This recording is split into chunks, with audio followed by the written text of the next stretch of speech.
তো হ্যালো বন্ধুরা, তো চলুন আবারও চলে এলাম নতুন একটা রেসিপি নিয়ে। তো আজকে রেসিপিটা বানাবো রুই মাছ দিয়ে। তো দেখুন, তো ভালো করে রুই মাছগুলো ধুয়ে পরিষ্কার করে নিয়েছি, আর এরপরে নুন, লঙ্কার গুঁড়ো, হলুদ গুঁড়ো দিয়ে এখন ভালো করে মাখিয়ে নিচ্ছি।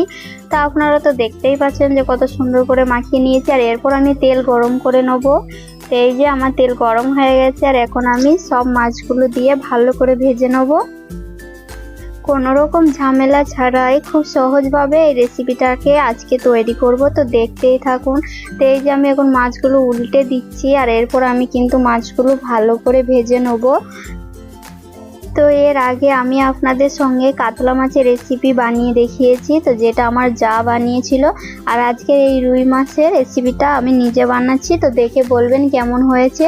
তো আমি এখন মাছগুলো আমার ভাজা হয়ে গেছে, সব মাছগুলো তুলে নিয়ে আমি বাকি মাছগুলো সেমভাবে ভেজে নিয়েছি। আর এখন আমি কড়াইয়ের মধ্যে তেল গরম করে এর মধ্যে আমি একটা তেজপাতা দিয়ে দিয়েছি, আর সঙ্গে দিয়ে দিচ্ছি কাঁচা লঙ্কা, পেঁয়াজ কুচি। তো এটা আমি হালকা করে পেঁয়াজগুলো ভেজে নেবো। তো দেখতেই থাকুন। তো এরপর আমি দিয়ে দিচ্ছি আদা রসুন বাটা। তো এরপর দিয়ে দিচ্ছি ধনেপাতা কুচি, টমেটো কুচি, আর এখন এটাকে আমি ভালো করে মিশিয়ে নিচ্ছি। তো এরপর আমি দিয়ে দেবো স্বাদ মতো নুন, হলুদ গুঁড়ো, লঙ্কার গুঁড়ো, আর এগুলোকে আমি আরও একটু ভালো করে মিশিয়ে নিচ্ছি। আর আমি অল্প একটু পানি এড করে দিচ্ছি যাতে মশলাটা তলায় ধরে না যায়, সেই জন্য।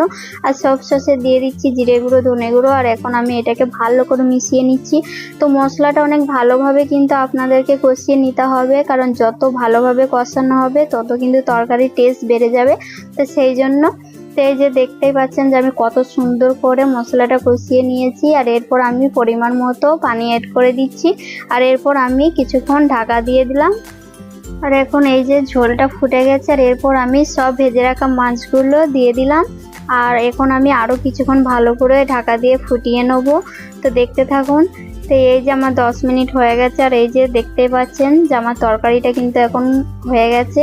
তো আপনারা যেরকম ঝোল রাখতে চান ঠিক সেই রকমভাবে রেখে তরকারিটা নামিয়ে নেবেন। তো আমার তো হয়ে গেছে, এরপর আমি এটাকে নামিয়ে নেব। তো এরপর আমি আপনাদের ঢেলে দেখাচ্ছি।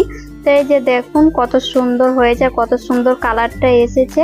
তো আপনারা দেখে বলবেন যে কেমন হয়েছে। ভালো লাগলে লাইক, কমেন্ট করবেন, শেয়ার করবেন, আর চ্যানেলটাকে সাবস্ক্রাইব করবেন।